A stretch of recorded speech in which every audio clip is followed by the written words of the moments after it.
በስመ አብ ወወልድ ወመንፈስ ቅዱስ አሐዱ አምላክ አሜን። በመጀመሪያም በክርስቶስ ክርስቲያን በወልድ ውሉድ በመንፈስ ቅዱስ መንፈሳውያን የተሰኛችሁ የክርስቶስ ቤተሰቦች የእናታችን የእመቤታችን የቅድስት ድንግል ማርያም የአስራት ያደራ ልጆች እስከ ሞት ድረስ በወደደንና ባፈቀረን በጌታችንና በአምላካችን በመድኃኒታችን በኢየሱስ ክርስቶስ ፍጹም የሰላምታ ቃል ሰላም እላችኋለሁ። እንደምን ሰነበታችሁ?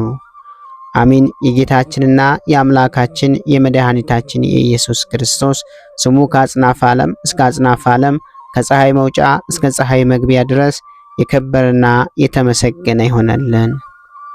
እንዲሁም አትለየውምና እናቱ እናታችን እመቤታችን ቅድስት ድንግል ማርያም ስሟ የከበረና የተመሰገነ ይሆነልን። ቅዱሳን መላእክት፣ ቅዱሳን ጻድቃን፣ ቅዱሳን ሰማዕታት እግዚአብሔር ያከበራቸው ሁሉ እንደየክብራቸውና እንደየሞገሳቸው የተመሰገኑና የተከበሩ ይሆነልን።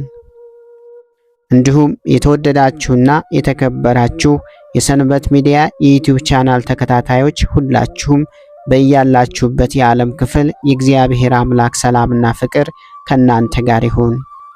ይህንን መርሃ ግብር በየሥራ ቦታችሁ በየመኖሪያ ቤታችሁ ሆናችሁ በእምነት የምታደምጡ የቅዱሳኑ ረድኤትና በረከት ከእናንተ ጋር ነው። እንዲሁም ከጠላታችን ከዲያብሎስ እስራት እንፈታለን፣ ከያዘንም ደዌ እንድናለን። ሁላችሁም የሰንበት ሚዲያ ዩቲዩብ ቻናል ተከታታዮች በሀገር ውስጥም በሀገር ውጭም ያላችሁ ይህንን መንፈሳዊ ቻናል ሁልጊዜ በየዕለቱ ሰብስክራይብ፣ ላይክ፣ ሼር በማድረግ አገልግሎቱን እንድትደግፉና ያላችሁን ሐሳብና አስተያየት በኮመንት ስር እንድታስቀምጡልን እንጠይቃለን።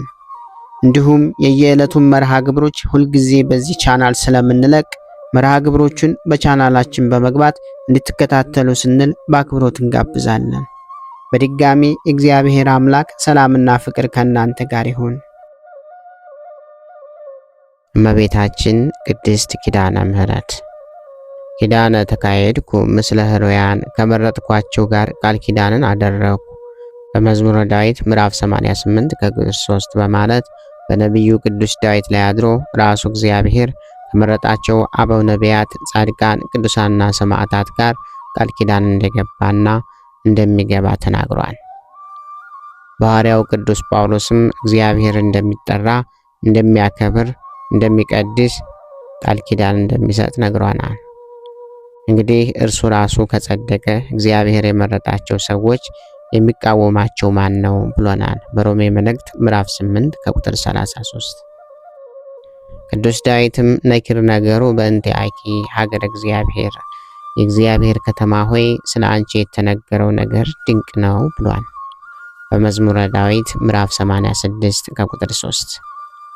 ስለዚህ ለእመቤታችን ለቅድስት ድንግል ማርያም የገባው ቃል ኪዳን ከቅዱሳን ቃል ኪዳን ሁሉ ልዩ ነው። ቃል ኪዳን መሐላ የሚለው መዝገበ ቃላዊ ፍች እንደሚከተለው ተገልጿል። ኪዳነ ምሕረት የካቲት 16 ቀን እመቤታችን ከልጇ የምህረት ቃል ኪዳን ወይም ውል ስምምነት የተቀበለችበት ዕለት የበዓል ስም ነው። ኪዳን ማለት ውል፣ መሐላ፣ ቃል ኪዳን፣ የውል ቃል ማለት ነው። ተካሄደ ማለት ተዋዋለ ማለት ነው። ቃል ኪዳን ተጋባ፣ ተማማለ ማለት ነው። ዘዳግም ምዕራፍ 29 ከቁጥር 1፣ ኤርምያስ ምዕራፍ 31 ከ31 እስከ 33፣ መዝሙረ ዳዊት ምዕራፍ 88 ከቁጥር 3። በሌላ በኩል ኪዳን የጸሎት ስም ነው። ጌታችን ሞትን ድል አድርጎ ከተነሳ በኋላ ከማድረጉ በፊት ለሐዋርያት ያስተማራቸው ጸሎት ኪዳን ይባላል። በየዓመቱ የካቲት 16 ቀን የምናከብረው በዓል እመቤታችን ቅድስት ድንግል ማርያም በጎልጎታ በልጇ በመቃብር ላይ ሆና ከወትሮ ለየት ባለ መልኩ ልጄ ወዳጄ ሆይ ከስጋዬ ስጋ ከነፍሴ ነፍስ ነስተህ 9 ወር ከ5 ቀን በቻለች ማኅፀኔ ካንተ ጋር ሀገር ለሀገር ስለመሰደዴ መጥተህ ልመናዬን ትሰማኝ ዘንድ እለምንሃለሁ እያለች ስትጸልይ ጌታ እልፍ አላፍ መላእክትን አስከትሎ መጥቶ ሰላም ለኪ ማርያም እናቴ ማርያም ሰላም ላንቺ ይሁን፣ እንዳደርግልሽ የምትለምንኝ ምንድን ነው አላት። ሁሉ ዘጸዋ ስሜ በስሜ የተማጸነውን ወዘገብረ ተዝካሬ መታሰቤን ያደረገውን ስለ ስሜ ለችግረኛ የሚራራውን በስሜ ቤተክርስቲያን ያነጸውን በስሜ ለቤተክርስቲያን ዕጣንና ዘይት መባን የሰጠውን ከሃይማኖት ፍቅር ጽናት ልጁን በስሜ የጠራውን ሁሉም ማርልኝ፣ ከሞተ ነፍስ አድንልኝ አለችው። ጌታም ይህን ሁሉ እንዳደርግልሽ መሐልኩ ለኪ በርእሴ ወበአቡዬ ወበመንፈስ ቅዱስ ያው ብሎ ቃል ኪዳን ገብቶላት አድርጓል።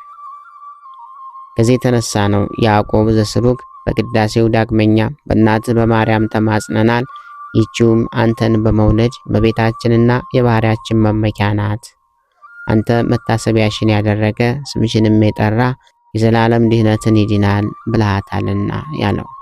በዚህ ዕለት የሚታሰብ በተአምረ ማርያም መጽሐፍ የተገለጸ ሁለት ተአምር አለ።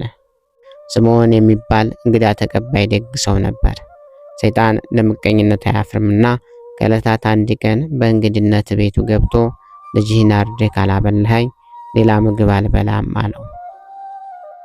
በዚህን ጊዜ ስምዖን ወደ እርሱ የመጣውን የእግዚአብሔር እንግዳ ላለማሳዘን አወጣ አወረደ። በዚያም ላይ አብርሃም ልጁን ሰውቶ ነው የእግዚአብሔር ሰው የተባለው በማለት ልጁን አርዶ ሰጠው። በግድ ቅመስልኝ አለው። ስምዖን አርዶ የቀቀለውን የልጁን ስጋ በቀመሰ ጊዜ ተዋህዶት ቤተሰቦቹን፣ ጎረቤቶቹን፣ መንገደኛውን ሁሉ ይበላ ጀመረ። በዚህም 78 ሰው በልቶ አንድ በቁስል የተመታ ሰው ሊበላው ሲል በስላሴ ስም፣ በቅዱስ ሚካኤል ስም፣ በቅዱስ ገብርኤል ስም ውሃ ጠጣይ ብሎ ለመነው። ዝም አለው። በመጨረሻ በድንግል ማርያም ስም አለው። የእመቤታችንን ስም በሰማ ጊዜ በላይ ሰብ ወደ ልቦናው ተመልሶ እስኪ ድገመው አለው። ስለ ድንግል ማርያም ውሃ ጠጣይ ብሎ ለመነው። ያን ጊዜ ይህችንስ እንደምታስምር በልጅነቴ ሰምቻለሁ ብሎ ጥቂት ውሃ ሰጠው። ጉሮሮ እንኳ ሳይደርስለት ጨረስክብኝ ብሎ ነጥቆት ሄደ። ገበሬው በላይ ሰብ የምትባል አንተ ነህ አለው። ያን ጊዜም ለካስ ሰው ሁሉ አውቆኛል ብሎ ዋሻ ገብቶ በመጸጸት በዚያ ሞተ። ነፍሱን መላእክተ ጽልመት መጥተው ሲወስዷት እመቤታችን ቅድስት ድንግል ማርያም ልጅ ሆይ ይችን ነፍስ ማርልኝ፣ ቃል ይታበያልን አለችው። 78 ነፍስ ያጠፋ ፈጣሪውን የካደ ይማራልን አላት። እመቤታችንም በስሜ የለመነን ውሃ ጠጥቶ የለምን ብላ አስምረዋለች። ነፍሱንም መላእክተ ብርሃን መጥተው ወደ ገነት አስገብተዋታል። አንድ ከቤተ ክርስቲያን ወገን የሆነ ሀብት አግኝቶ ያጣ አንድ ሰው ነበረ። ከብሬ በኖርኩበት ሀገር ተዋርጃ አልኖርም ብሎ ጓዙን ጠቅልሎ ሲሄድ ሰይጣን ያዘነ መስሎ ድንጋዩን በምትሃት ወርቅ አስመስሎ አብን፣ ወልድን፣ መንፈስ ቅዱስን፣ ጻድቃን ሰማዕታትን፣ መላእክትን ካድልኝና ይህንን እሰጥሃለሁ አለው። ካደለትና ተቀብሎ ዞር ሲል ምዕመናን የሚመኩባት ድንግል ማርያም የአምላክ እናት አይደለችም ብለህ ካድልኝ አለው። እሷንስ አልክድም አለው። በድንጋይ ቀጥቅጦ ገደለው። መላእክተ ጽልመት ነፍሱን እጅ አደረጉ። መላእክተ ብርሃንም አብረው ቀረቡ። እመቤታችንም ቀርባ ልጄ ይህችን ነፍስ ማረልኝ አለችው። እናቴ ውሻ ይማራልን አላት። ስምሽን የጠራውን መታሰቢያሽን ያደረገውን ምርልሻለሁ ያልከው ቃል ይታበላልን አለችው። ምርልሻለሁ አላት። እግዚአብሔር ከመረጥካቸው ጋር ቃል ኪዳን አደረኩ ባለው መሰረት ከቅዱሳን ጋር ያደረጋቸውን ቃል ኪዳኖች ብዙዎች ናቸው። በመዝሙረ ዳዊት ምዕራፍ 88 ከቁጥር 3 ከነዚህም መካከል አንዱ የእመቤታችን ቃል ኪዳን አማላጅነቷ ነው። የእመቤታችን የቅድስት ድንግል ማርያም አማላጅነቷ እንደሚታወቀው ማማላድ ማለት ስለሌላው መጸለይ፣ መለመን፣ የደረሰውን ችግር እንዲወገድ ማስደረግ፣ ማስማር ማለት ነው። በዚህ መሰረት ከእግዚአብሔር በታች ከቅዱሳን ሁሉ በላይ ከፍ ከፍ ያለችና የከበረች ቅድስት እመቤታችን ማርያም እግዚአብሔር በተሰጣት የማማለድ ስልጣን ሰአሊ ለነ ቅድስት ሆይ ለምኝልኝ እያሉ ለሚለምኗት ሁሉ ከእግዚአብሔር እያማለደችና እየለመነች ምሕረትን እንደምታሰጥ ቀናውንና የተመሰገነው ሃይማኖት የሚከተሉ ሁሉ ያምናሉ። ምክንያቱም ቅድስት ድንግል ማርያም እግዚአብሔር እናትና አገልጋይ በመሆኗ ከሁሉም በቅዱሳን በበለጠ እግዚአብሔር ቅርብ ናትና። በእግዚአብሔር ዘንድም ሆነ በሰው ዘንድ ባለሟልነት ወይም ቅርብ መሆን ጉዳይን ያስፈጽማል። ለምሳሌ መልአኩ ቅዱስ ገብርኤል በእግዚአብሔር ፊት የሚቆም ባለሟል በመሆኑ የድህነትን ምስጢር አብሳሪ ሆኗል። በሉቃስ ወንጌል ምዕራፍ 1 ከቁጥር 19፣ በሉቃስ ወንጌል ምዕራፍ 1 ከቁጥር 26። አስቴር የንጉሱ አርጤክስ ሚስት በመሆኗ በወገኖቹ አይሁድ የታወጀውን የሞት አዋጅ አስለውጠዋለች። በመጽሐፈ አስቴር ምዕራፍ 3 ከቁጥር 10። ነቢዩ ሙሴ በእግዚአብሔር ፊት ባለሟል በመሆኑ ለእስራኤላውያን ምሕረት አሰጥቷል። ዘጸአት ምዕራፍ 32 ከቁጥር 14። ይህንን ኃጢአታቸውን ይቅር በላቸው፣ ያለዚያ ግን እኔን ከጻፍከው መጽሐፍ እባክህ ደምስሰኝ አለው። እግዚአብሔርም ራራላቸው። የቅድስት ድንግል ማርያም አማላጅነት እንደ ፀሐይ የበራ ሐቅ ነው። ይህንን እውነት ቅዱስ ያሬድ ሲመሰክር ለሕዝብሽ ለወገኖችሽ የኃጢአት ይቅርታ ታሰጭ ዘንድ ዘላለማዊ ሕይወትንም ለሚወርሱ ሁሉ መሸጋገሪያ ድልድይ ትሆኒ ዘንድ ከአብ ከወልድ ከመንፈስ ቅዱስ ከአንድ አምላክ ስልጣን አግኝተሻል በማለት አመስግኗታል። በአባ ጽጌ ድንግል በማኅሌተ ጽጌው የድህነት ምክንያት ቃል ኪዳን ባይኖር ኑሮ የጥፋት እሳት መርገም ኃጢአት ባጠፋን ነበር ብሎናል። በሥርዓተ ቅዳሴያችንም ድህነት የምንለምንብሽ ክብርት የተመላሽ ቅድስት ሆይ ደስ ይበልሽ እንላለን። ሁልጊዜ ድንግል የምትሆኚ አምላክን የወለድሽ የክርስቶስ እናት ሆይ ኃጢአታችን ያስተሰርይልን ዘንድ ወደ ልጅሽ ወደ ወዳጅሽ ወደ ላይ ጸሎታችን አሳርጊ። በእውነት የጽድቅ ብርሃን የሚሆን አምላካችን ክርስቶስን የወለድሽ ንጽሕት ሆይ ደስ ይበልሽ። ንጽሕት ድንግል ሆይ ለነፍሳችን ይቅርታን ያደርግ ዘንድ ኃጢአታችንን ያስተሰርይልን ዘንድ ወደ ጌታችን ለምኝልን። በእውነት ለሰው ወገን አማላጅ የምትሆኚ አምላክን የወለድሽ ንጽሕት ቅድስት ድንግል ማርያም ሆይ ደስ ይበልሽ። የኃጢአታችንን ስርየት ይሰጠን ዘንድ በልጅሽ በክርስቶስ ፊት ለምኝልን። በእውነት ንግሥት የምትሆኚ ንጽሕት ድንግል ሆይ ደስ ይበልሽ። የባህሪያችን መመኪያ ሆይ ደስ ይበልሽ። አምላክን አማኑኤልን የወለድሽ ሆይ ደስ ይበልሽ። በጌታችን በኢየሱስ ክርስቶስ ፊት እውነተኛ አስታራቂ ሆነሽ ታስቢልን ዘንድ እንለምንሻለን። ለነፍሳችን ይቅርታን ያደርግልን ዘንድ ኃጢአታችንን ያስተሰርይልን ዘንድ በማለት እንማጸናታለን። አባ ሕርያቆስ በቅዳሴው ጥፋት ያይደለ ይቅርታን አሳስቢ፣ መዓትን ያይደለ ምሕረትን አሳስቢ፣ ለጻድቃን ያይደለ ለኃጥአን አሳስቢ፣ ለንጹሐን ያይደለ ለተዳደፉት አሳስቢ ብሏል። በቁጥር 165 እስከ 171። የእመቤታችን የቅድስት ድንግል ማርያም ክብር ከቅዱሳን ክብር ሁሉ የተለየ ነው። ይህም እንደምን ነው ቢሉ ለአምላክ እናትነት የተመረጠች ልዩ እናት በመሆኗ በሉቃስ ወንጌል ምዕራፍ 1 ከቁጥር 26 አምላክ ከስጋዋ ስጋ ከነፍሷ ነፍስ ነስቶ ከእርሷ በመወለዱ ከመወለዷ በፊት በወለደች ጊዜ ከወለደች በኋላ ምንጊዜም ድንግል በመሆኗ በኢሳይያስ ምዕራፍ 7 ከቁጥር 14 በሁለቱም ወገን በሐሳብም በገቢርም ድንግል በክልኤ በመሆኗ አማላጅነቷ የወዳጅነት ሳይሆን የእናትነት በመሆኑ በዮሐንስ ራእይ ምዕራፍ 2 ከቁጥር 5 ዓለም ይድን ዘንድ የድህነት ምክንያት አድርጎ አምላክ የመረጣት ስለሆነ የእመቤታችን ክብር ቃል ኪዳን ከቅዱሳን ክብር ፈጽሞ የተለየ ነው።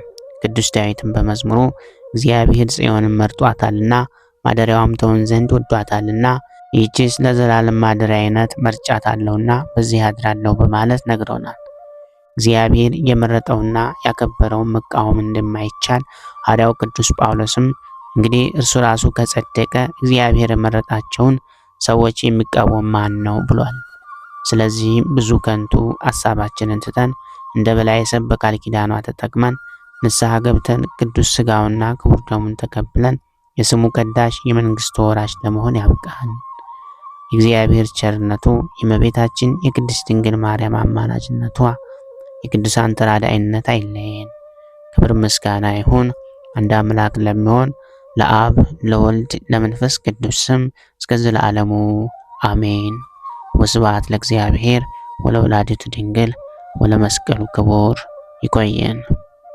ጌታ ሆይ ከብልጽግናቸው ብዛት የተነሳ ብዙ መባን ካገቡት ይልቅ የድሃይቱን አነስተኛ መባ እንደተቀበልክ ለሁል ጊዜ የሚያገለግልህን አላፍ መላእክት እያሳሰብኩ በችግሬ ጊዜ የማቀርብልህን ምስጋና ተቀበል። እናንተም ቅዱሳን ነቢያት፣ የወንጌል ሰባኪያን ሐዋርያት፣ ሰማዕታትና ጻድቃን፣ ትጉሃን መላእክት፣ ፍጹማን ደናግል እንዲሁም ደጋጎች መነኩሳት ወይ ልጅ አዋቂ ሳይለይ የምንሰበሰብበትን የጉባኤ ቦታ ባርኮ ይህንን መጽሐፍት አዘጋጅቶ ብራና ዳምጦ የጻፈውና ያጻፈውን ከግዕዝ ወደ አማርኛ የተረጎመውን ቃለ ንባቡን በእርጋታ መንፈስና በተመስጦ ሕሊና ያዳመጠ በደለኛን ሁሉ የምታስምር የጌታ እናቱ በማርያም ጸሎት ኢየሱስ ክርስቶስ ሆይ በአንድነት ይማረን። ኢየሱስ ክርስቶስ ሆይ በአንድነት ይማረን። ኢየሱስ ክርስቶስ ሆይ በአንድነት ይማረን። ክብር ምስጋና ይሁን አንድ አምላክ ለሚሆን ለአብ ለወልድ ለመንፈስ ቅዱስ ስም እስከ ዘላለሙ አሜን። ወስብሐት ለእግዚአብሔር ወለወላዲቱ ድንግል ወለመስቀሉ ክቡር። ይቆየን።